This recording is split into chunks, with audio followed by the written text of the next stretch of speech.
All right, welcome everybody. We're going to go ahead and start this webinar series. As you know, this is part of the MAPP alumni, the Masters in Applied Positive Psychology Strategies to Thrive in Uncertain Times. My name is Erica Mohr, and I am a Senior Executive Coach with pLink Leadership, also a 2018 MAPP grad, and I'd like to introduce my colleague, Gretchen. I'm Gretchen Pisano. I am a CEO and co-founder of pLink Leadership and a MAPP 2010 grad. And probably also important for this audience to know that I had the wonderfully good fortune of meeting Gretchen through my MAPP interview. So she was the alumni interviewer who interviewed me for part of the admissions process. So we remained in touch, and interestingly enough, I stumbled upon her website, pLink Leadership, when I was studying for my capstone. So that's how we ran across each other once again. And it's been a wonderful collaboration ever since. Mutual good fortune, yeah. So we are here tonight to talk about leading engaged and thriving remote teams, creating connection, motivation, and accountability with the remote teams. And as we know, we have globally gone to remote teams, and pLink Leadership has been operating remotely since its inception. So we thought, what a great relevant topic that might be of interest to all of you.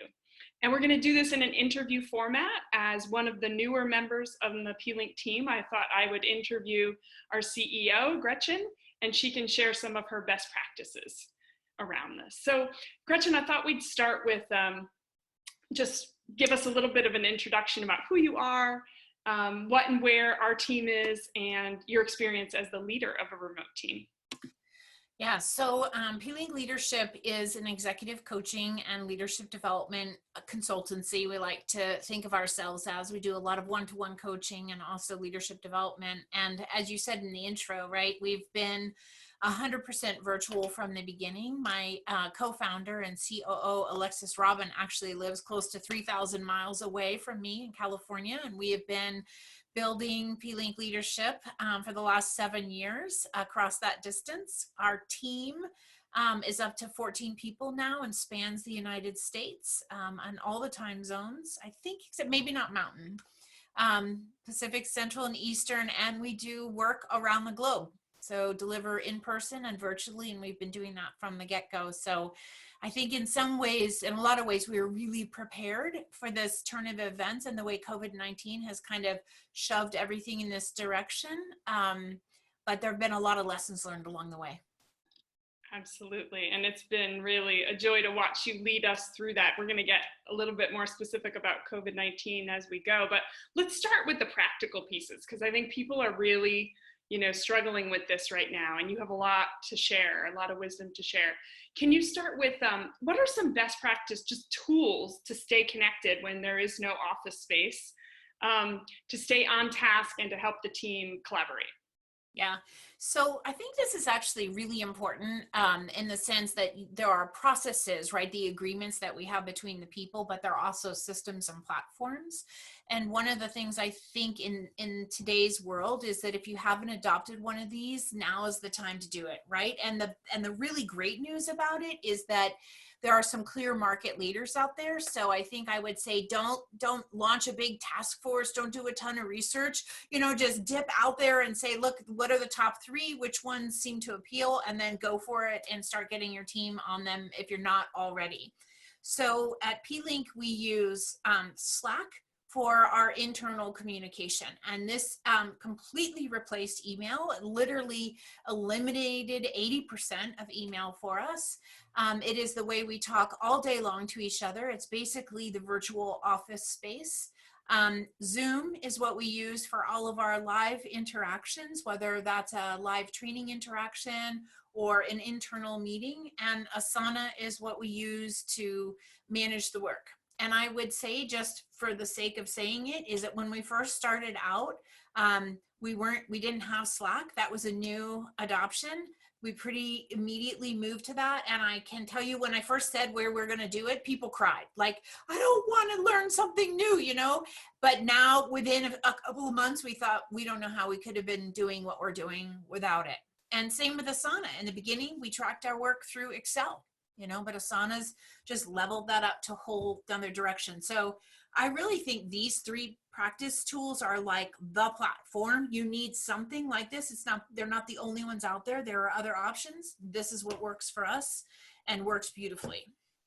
Yeah, and I will second that. You know, I remember when I came on board to pLink, you said, yeah, we don't use email, we use Slack. And I was like, excuse me, what? How does that work? I couldn't imagine it. And now I can't imagine going back to email. It feels so terribly clunky. And I think one of the things you've done beautifully is really think through the structure and make sure the structure of Slack and Asana and all of the ways that we're thinking about our work is integrated and thought through ahead of time. I think that's made a huge difference. So yeah, we're definitely intentional about that. I love that. Don't create a task force. There are clear winners. And also how interesting that Zoom has become our, you know, one of a really competitive advantage right now, because everyone at pLink had been practicing it for years. And so we don't have a big learning curve. So yeah. I think that's the distinction, you know, when you talk about like Simon Sinek's adoption model, right? Those are early innovators, early adopters, and there are some pain points about being on the front end of that curve, but there's also some advantages. Definitely.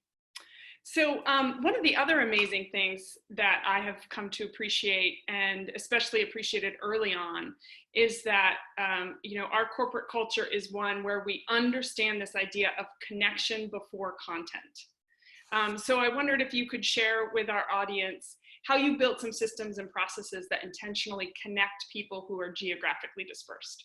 Yeah. So I think this goes all the way back into my early consulting days when a mentor said to me that phrase, right? Connection before content, and really the understanding that motivation and engagement begins with that piece of connection. And as you know from working with me, like it's super important to me that things are intentional and things are visible. So there's a few different tools that we use to do that, and processes, I should say. These are processes and just working agreements amongst the team that are built on those first 3 platforms. So would it be helpful if I just kind of went through some of them? Sure, yeah. Okay. So in Slack, you have the ability to make channels, and a channel is basically a topic of conversation. And a lot of people, you would use those channels for projects, right? You'd want to kind of name them for the different focus areas. You could also have channels that are about a specific team. Like if you had subsets, like we have a core admin channel and we have a coach team. But as it relates to connection, we use kudos and random to do that. And so really those are channels who have a very intentional purpose. And kudos is exactly what it sounds like. This is where we give gratitude to each other. We call each other out, celebrate each other in a positive way, lift each other up. Oftentimes, I mean, one of the norms we've established in the kudos channel is to really name people. Right? So we don't just say, hey, thanks to the team that was working on this. We'd say, Erica, I just want to celebrate you and lift you up for that amazing design that you put together. And then we also have a practice in the team where you just cascade that kudos into the team of whoever was helping you, right? So it ends up being a wonderful place to help the gratitude grow and make sure that's always that sense of reciprocity in the team. Random is where we have a place. It's like if you just had come in the office and you're kind of having your cup of coffee, leaning over somebody's cubicle or in the office door, sharing just some kind of random story, joke, funny meme, pictures of things that are going on in your life. That's what happens in the random. So those 2 things create connection above and beyond the work. Then I already touched on this whole idea of the project channels and the group channels, right? That's really important to distinguish those. And then the Momo meeting is what we call our once a month meeting when the whole team meets. And we were really intentional about naming that meeting with the why, not the what, right? It's not a staff meeting. It's a Momo meeting, which is our shorthand for momentum, right? It's the way in which we keep things going, everybody kind of moving along in some sort of synchronization, which you need when you have a dispersed team. You need to have those touch points. We also have happy hours. That's definitely gotten more prevalent since COVID-19, but an opportunity to just foster team play, if you will, together. Um, and we have what we put down there, infrequent and intentional gatherings. So pre-COVID-19, we definitely did get together, right? Once a year for the coach team, and every other year for the whole team, we would come together physically in one space and do some of our deep thinking and strategy together. I think the other piece that's on creating connection is really this whole thing around self-care. That is something we've put right at the center piece of pLink leadership, which, by the way, we didn't say it, but it stands for positive, right? For the positivity link. So our whole mission is around connecting the sciences of human nature, including positive psychology, with the discipline of leadership. And so that's that link between positivity and leadership that accelerates big change, big positive change. That's what we're all about. So we walk our talk with self-care. You guys, they had an opportunity. This is something that Alexis, one of our team members, created, which is an automated workflow that comes through into Slack and periodically reminds our team, like, hey, how are you doing with your self-care? And some ideas. And then what I love about it is how people jump in. You can see the beginnings of a thread here where 4 different people jump in and share right in the middle of the day what they're doing for self-care. This is a big part of how we keep connection with each other through shared values, gratitude, positive reinforcement, all of the above. Yeah, and I, again, just want to reiterate, as a new person coming on, I was really surprised and to delighted to see how the transparency in the sharing is different and better than in person, right? So in that kudos channel, it's not just the boss that says good job, it's everybody gets to say good job to everybody else. And then in that random channel, right, I get to see pictures of people's pets, and I get to know people on a different level. And really, I think what happens in the office typically is you find the 2 or 3 people you kind of jive with, and you get to know those things about them, but not necessarily everyone in the office. So that transparency of doing it in Slack, I think, is pretty extraordinary. And again, one of these ways that we can't just be as good, we can potentially be better with some of these tools. I actually think that's really true. Really true. It's a lot better. And you end up sharing things you might never have either, right? Like Jen's daughter's singing audition. That might never have happened. We're really good at sharing and celebrating good news with each other also.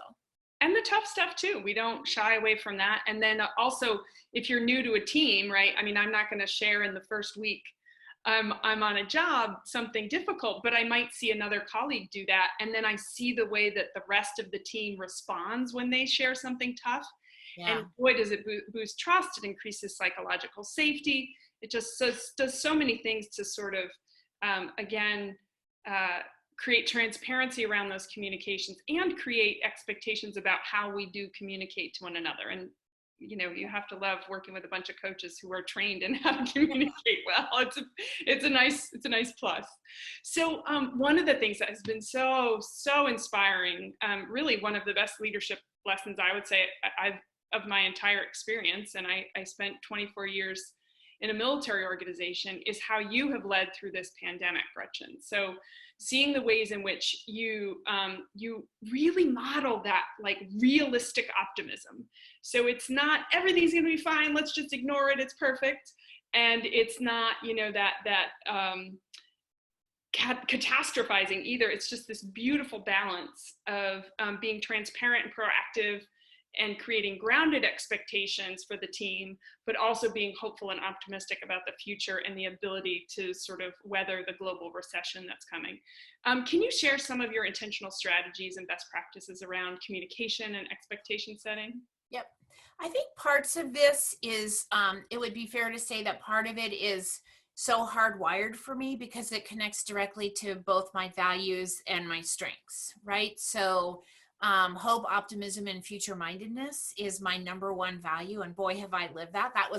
That whole piece around VIA was such a foundational I mean, I would say it's a keystone. That and PERMA were absolutely life transforming for me. And so the way in which I've chosen to be very intentional about communicating has to do with that, has to do with gratitude, perspective, future mindedness. So one of the things that I'm super intentional about is a steady cadence of communication. And that was true, and especially true now in COVID-19. But like we've always had, you know, the steady communication through Slack, the steady predictability of the Momo meetings, coach strategy meetings every month. And so now with COVID-19, really there were two things that changed in that. One was the frequency of the communication, right? And then I started this Slack channel, Best Current View. And in Best Current View, it's really my opportunity to share directly in Slack where everybody can see it, not only what I'm seeing, but also what I'm thinking and the dots that I'm connecting along the way, right? Which helps everybody see at a time when there's a lot of ambiguity and uncertainty. It's like, oh, here are the projects that we're working on, the leads that we're working on. Here's what I'm seeing in the larger economic. Here's fabric. Here's how some of my clients are talking about what they're seeing, you know, because we have international clients. So it's able to bring in that perspective. And I really try to stay, I guess it's not hard because it's core to who I am, but really be consistent in the tone. Like I think, and you can tell me, reflect this back, but I really feel like my tone is always forthright. It's always transparent. I'm totally okay with saying like what I don't know. I'm pretty clear. Like I can tell the team, like, this is what I know for sure. This is what I'm not sure about. And this is what I have no idea about. And also asking other folks, you know, like, what do you think? Weigh in on that. So that's been a huge piece of the way we're managing this dynamic, and we'll continue to manage it. Because I really think, you know, there was this initial burst. Now I kind of am thinking we're like in a little bit of a trough as people are trying to figure out what the next phase looks like. And it's a way to kind of keep the team grounded. And we also have done some virtual common space, right? Acknowledging that even though we've always been remote, everybody had their circles of in-person communities. So doing virtual common space where we just kind of drop into a Zoom room and people are working, not chatting. It's not a happy hour. We're working side by side, but you can just kind of feel your people, has been nice. And then also been really intentional about putting meaningful work in place, right? Because one of the things we know grounds us during a time of uncertainty and disruption is working on work that you know matters. Absolutely. Yeah. And those all have been really, you know, pivotal to me. I've felt the impacts. And I think also what's just to connect it back to the conversation we had about Slack, what's beautiful about starting that, and you guys are all so good at this now, we practiced for so many years, by starting that Best Current View separate Slack channel, it also gave us control, because some people were posting, you know, some of the tougher news articles and other things. It gave us control about when I'm ready to view that and I can open it, and when I'm not. So Right. again, you know, having that discipline in Slack to know, okay, here's where these things go, and they're not going to just be sort of spread out everywhere. Yeah. That was pretty awesome. And we've been, like, Jen's been super great about organizing that, right? So we also have that. We know like what's a general and what's a product and what a project and what's a coach. And I think that piece that you just said is like this idea of autonomy, right? You need to be able to be a master of your own day. And we talk about that, autonomous employees, right? It's a huge part of managing our remote team. Yeah, absolutely. And, you know, that leads to my next question, which is, again, another theme of one of the beautiful things I think about not being in an office space is you truly can measure people's success by their outcomes and not their activity, because it's so easy in an office to assume that the person whose butt is in the seat the longest is working the hardest. And so when we think about, you know, managing outcomes that hold us all accountable in this virtual world, I mean, I think you do that really well. And of course, at pLink, we also want to provide this consistent quality to our clients. So can you share with our audience how you think about and practice accountability in a virtual team? Yep.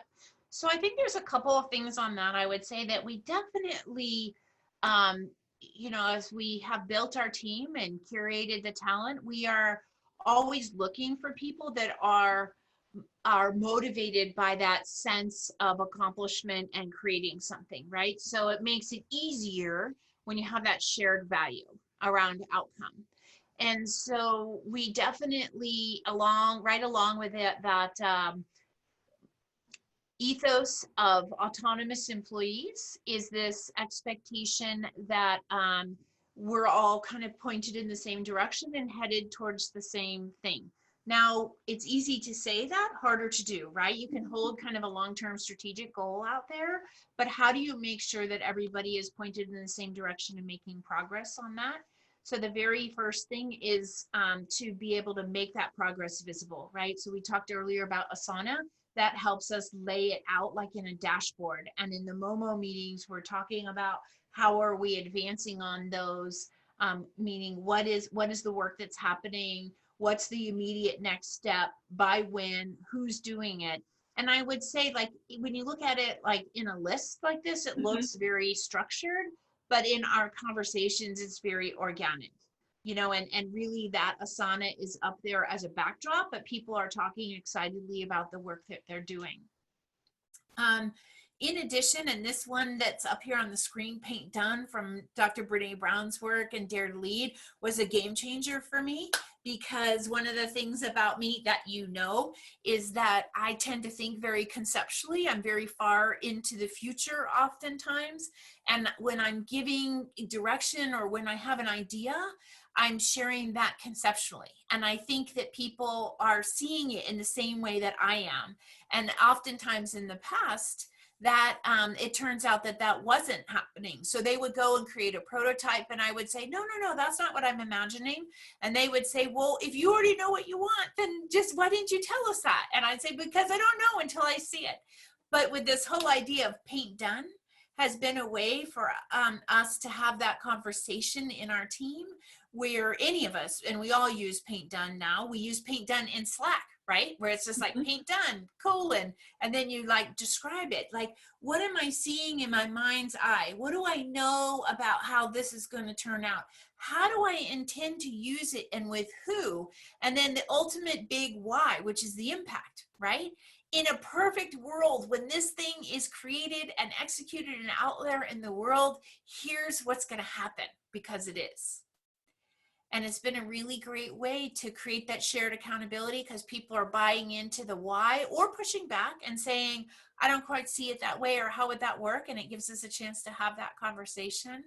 And I think those two tools, kind of using Paint Done to paint the future vision and allow that to be shared, and then the tool of Asana, making the progress visible, creates the creative tension. And that's where that accountability sits. And then really don't have to do much managing at all to that. People are motivated. They love that sense of making progress on the meaningful work. Yeah. And I did hear you, it's not on the slide, but I heard you say, really the selection process too. I felt like when I, joined pLink, there was a very intentional, it wasn't just a 1-hour interview, right? We worked together on a project. We both got to decide if this was going to work going forward, and really making sure that you're hiring the right people that have those aligned values to begin with certainly controls the well, and to that point, like one of the things you remember, like when you and I had already had that nice connection, and then what was the next step? I said, hey, get on the Zoom and have a 30-minute meet and greet with each member of our core team, and not just our coaches, but Jen and Stacy too. Like, meet the family and see what that feels like, and they get a chance to meet you too. Yeah, terrific. I'm wondering, for this audience, we don't have a slide for this one, but just connecting it to our positive psychology, you do so many things that are so baked into how you operate. And I'm sure there was some intention at the start, but now it just feels like it's just how we do business. Can you share with the audience some of the tools that you might have learned in the positive psychology program that we put in place every day? Yeah, for sure. Well, 100% the VIA and Gallup strengths. So like we have a map of those of the team, and each new team member that joins, they do the VIA, they do the Gallup. We keep that laid out. And also we're super intentional about reaffirming and supporting each other's values, right? So we might say, hey, you know, I need my IDA and strengths, right? I need my ideation to take a run at this, or hey, Gretchen, here's my draft, maximize it away. Helen is she's got prudence in her top 5. So she's our checker, right? We take any big idea we have to her and say, poke holes in this. What do you see? So that is a definite 100% part of who we are. Gratitude is in our everyday fabric for sure. Empathy is there. Acts of generativity is there. Coaching obviously is core. That was a big part of that. I think that we support and respect each other's future best selves. You know, like we're also, the whole idea is we grow as a group and we help each person also reach that future best self. So that's been a big part. I don't know, what comes up for you? What else do you think about? Yeah, I mean, thought you hit it came to me the other day because what I love is, you know, we've had a couple of new people as of maybe 6 months or a year, and we didn't sit down and do a lunch and learn about gratitude. You know, just Alexis said she was having a tough day, and she's like, I need to focus on gratitude. And she just put it in the Slack, and then everybody just jumped in and said, here's what I'm grateful for today. Here's what I'm grateful for today. So I love again that it's just baked into the culture, and it doesn't have to be this separate thing that we have to learn and here's a checklist. It just becomes who we are. So yeah, gratitude, I think even ACR, you know, sorry, I always use the acronym, active constructive responding. So whenever somebody has something to celebrate, oh, we all just jump in on there and ask questions and help them multiply that positivity. I also think, Erica, I would be remiss to not say PERMA, because we all learned PERMA.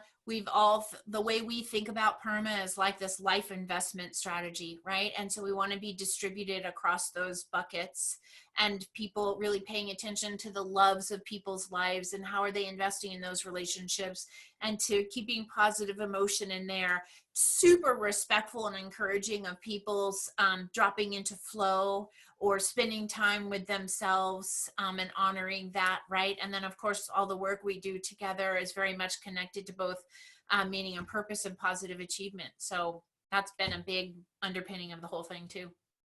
Yeah, fabulous.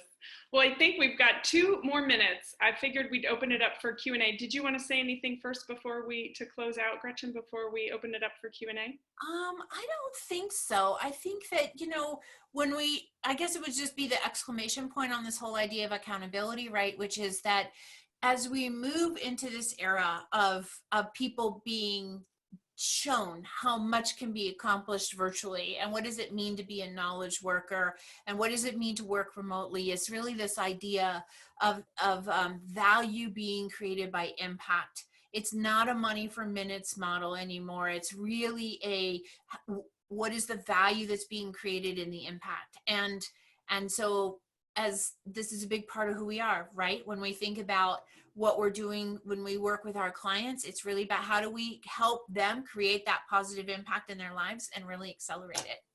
And I think that's where I would end and open it up. Yeah. We've got one from Donna. She says, does Slack work well with big teams? What would you say to Donna?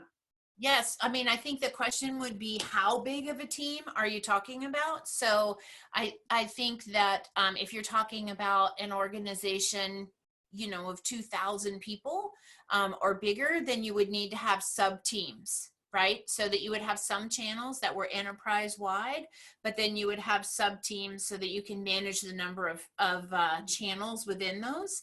And Slack just introduced a new feature where they allow you to categorize your channels into subfolders. So the 2 things in there I would say is yes, and you want to think about what your process and structure would be. You know, you need an architecture for that, because otherwise you're just going to have a big mess of hundreds of channels. And I would say that it's either email or Slack or Teams, right? Like, don't do both. You'll kill yourself if you try to do both. And email you can use for your external facing communication with clients. But if you have emails going back and forth with your employees at the same time as you're trying to manage Slack, everybody's going to be like, this sucks, it doesn't work. So you got to pick one and stick with it. Definitely. All right, any other questions? You can throw those in the chat, attendees. I believe if I'm reading this correctly, I think that's our only question. We'll give everybody a few more moments. Give it like 30 seconds. Somebody's typing. Yeah, I have a question for you. Okay. Oh, we just got a thanks. You're welcome. From Michelle. Okay, so as they're weighing in, I would just do this final one for you. So, you know, you have been a wonderful mirror for me, Erica, like from as a newer person to the team, which we almost can't say anymore, by the way, but a great mirror for me on how you see us operating, the processes, the work. And I'm really curious, after more than 2 decades, you know, in the Coast Guard, which is a profession that's totally in person, right? Like that relies on you being with each other on a regular basis. What has surprised you about being on a 100% virtual team? Yeah, I think it really is, it does come down to, if I had one answer, it's the transparency in the communication creates psychological safety. And perhaps if people weren't responding well on all the Slacks and having those conversations, but because they're coaches and can make sure that we're celebrating each other's successes and responding with empathy when people are having hard days, boy, it just, it really makes people feel seen. And I think there's nothing more empowering or helps us show up as our best self, energized, ready to go to work and create value for the customer when you feel supported and seen by your team. And again, I think just the idea that could happen so seamlessly and so sincerely in a virtual space, it did surprise me probably. Yeah, so we got another question from Dee Dee Halfhill. Actually, I'm sorry, she says it's from Stefan. Do you foresee more remote working environments post-COVID? Great question. I love it because Stefan, I actually was doing a webcast last week and somebody asked me that.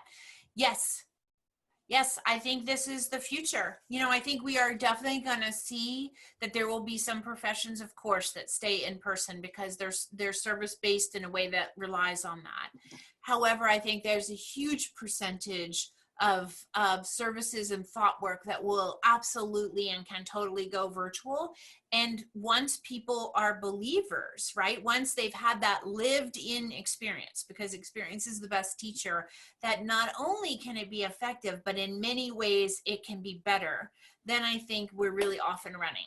Because I will tell you, back in 2003, when I got certified as a coach, people told me, like, you can't coach over the phone. You can't coach, you know, virtually. You need to be there in the room with them. And I'm like, yeah, no, like, that's not going to work for me. And I never did it that way, ever. Like, I never did it that way. And it turns out you can coach very effectively over Zoom. And all of my clients do it that way, whether they're in China or Hong Kong or Switzerland or DC or California, right? I mean, it's incredible. It's incredible. And once people get used to it, then all kinds of different things become possible.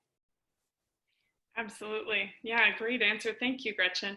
Well, I think we've come to the end. I don't see any other particular questions. Thanks for all the kind comments in the chat. And thanks for being here today. And if you're watching on YouTube, hello, and thanks again. Hello. Thanks for taking the time. Luck, right? And good luck and move forward with a remote team. It's a gift in many ways. Indeed. Thank you, Gretchen. All right. Everybody.